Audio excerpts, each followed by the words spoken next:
guess I wouldn't have went out today if I didn't have to. I got to get a few groceries, do some errands, and I got a cake I got to cook for a customer, so I got to go get a few things for that. So anyway, that's what I'm out and about doing today. I don't know about y'all, but the snow, I love snow. And I have lots of windows in my house, so wherever I go, I can see snow. But I just don't like getting out in it like I used to. When it started snowing, all the family was over, and I went out there with them just to stand out there for a little bit until I got too cold and had to go in the house. But and the grandkids was throwing ice on me. I tell you, I have a mean son. I was standing on the back porch minding my business, looking at everybody, and I seen him coming for me. And I said, I'm going in the house. I turned around, opened the screen door, went to walk in the back door. He grabbed the screen door and grabbed me and put his cold hands on me. So, and it wasn't Daniel, y'all. It was Andrew. They always think they got to stick their cold hands to me when I'm warm. They say I do the same thing to them if I get cold. But Andrew ain't hardly around for me to do it to. But I do get Daniel sometimes. Right now my hands are really cold. But anyway, that was my snow adventure. Other than that, I stayed in and enjoyed the beautiful white stuff. I'd go out on the porches a little bit. Not much though. But since I've been sick, just sitting around a lot, and I've been doing crocheting, and I'll show y'all my project, of course. But with my projects, I don't crochet, so I don't know a whole lot about the size yarn and stuff. And there's not a lot of videos on telling you about the sizes. I did watch one this morning that helped me a little bit. So I've had a thicker yarn that's a cotton, and I had a thinner yarn. The thicker yarn makes a bigger, thicker doily than the thinner yarn that I have. But I like it. But it's a little scheme of yarn, and so let's see, I've had 4 schemes so far, and I've got to go buy 2 more. So hopefully this will finish it up. But I wanted to look and see, I watched a video this morning that was talking about the sizes of, I got somebody on my butt, talking about the sizes of the yarn and stuff. And so hopefully I can get the right kind of yarn. That's what I've been doing. I've been just doing a lot of crocheting. I have to rip out 25 times each one because I make a mistake. I was working on a new doily yesterday, and last night I seen the mistake I made, so I didn't feel like ripping it out last night, so I'm going to do that sometime today or tomorrow. I just took this out of the oven. That's a carrot cake, 3-layer. It's got to cool for a little bit, but this is for one of my customers, a new customer.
So I tell you I'm new to crocheting doilies. I've made Afghans before, nothing fancy, just a chain stitch, and I've tried doilies. I've made a really small one before, but it didn't turn out right, so I just quit with it. But this one is the biggest one I've made, and it's a very lightweight thread. I'm not sure the number of it, but as you can tell, it's really a lightweight one, but I was proud of it. I also worked on another pattern, the same pattern, with a bigger thread, and I'll show you that. All right, I want to show you another doily that I'm working on. The one that I showed you earlier, the smaller one, which is this one right here. This is the same pattern, but it's humongous because I am new to crocheting, and this is more like a lace type doily thread. So I guess you would make more like lace collars and maybe tattern. I guess, I don't know if I'm saying that right, but the little thing that you have to have, that little plastic thing to, or metal thing to make lace with. So I'm thinking that's what that thread will use for. But this one, I ended up getting a bigger thread. It's 100% cotton, but it's still small. But it has just made this thing humongous. And so I got a round table that I'm going to put on there.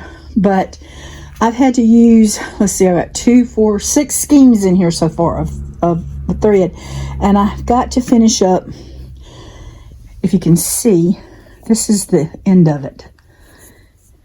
But I ran out of yarn. So I've got to get one more skein of yarn so that I can finish this big old doily that's going to go on the table. It is humongous. Let's see. I'll try to spread this out, and you can see the difference in the size. But I will tell you, I went to Hobby Lobby the other day, and I found some different kind of yarn. Oh, there you go. I don't know if you can tell. That's how much of a difference it is. About 5 to 6 inches difference. But that's my doilies that I'm working on. That was a big doily. It really was. And but I think I finally figured out the thread. Like I said, I went to Walmart's the other day and I bought some thread, and that's what I'm working on, another doily now. So there's what the thread looks like that I'm buying. When I went to Hobby Lobby, they had smaller stuff like what I got right at eye view. But I happened to look up, and when I did, I seen this bigger one. And so I bought it. Bought a couple skeins of it. But, so there's my little doily that I'm working on right now. I don't think it's going to get as big as the other ones. I hope not anyway. I'm trying to find something smaller. But for a beginner, I'm learning. So here's that little doily that I was showing y'all that I was making. I finished it. It wanted to curl up on me, so I had to lay it flat under a book to get it to lay down. But that's a complete little doily, and there's my hand, so you can see it's about the width of my hand. It actually made a small one. I wanted to show y'all my snake plant. Daniel bought me this for Valentine's last year, and I got one here that needs to be trimmed up a little bit, but everything else looks pretty. Told Daniel just a couple weeks ago I've taken care of this thing for almost a year now, and I've kept it alive. And the other day we had snow outside. I heard something over here in this corner. Daniel's got his incubator over here, but I heard something over here, and I told Daniel, I said, I think we got a rat in here. And he came over here, and I'll show you. Can you see that dirt in there? It's all under here. I got to get it cleaned out. But anyway, a little rat get in my snake plant and burrow down into the soil down there. So anyway, he's gone, and I just got to get it cleaned up and get it back where it needs to be. But yep, there's my snake plant that I've kept alive thanks to an aggravating little rat. You don't have problems like that, do you? I showed y'all in a short that I made this one and how I made it, because I made it by Boo Boo. But anyway, I think it's so pretty. I'm going to use this same pattern and make a tablecloth with it, because I love it. I just think it's so pretty, and it would be a good one for Christmas or Valentine's, something like that. So that's what I'm planning on doing.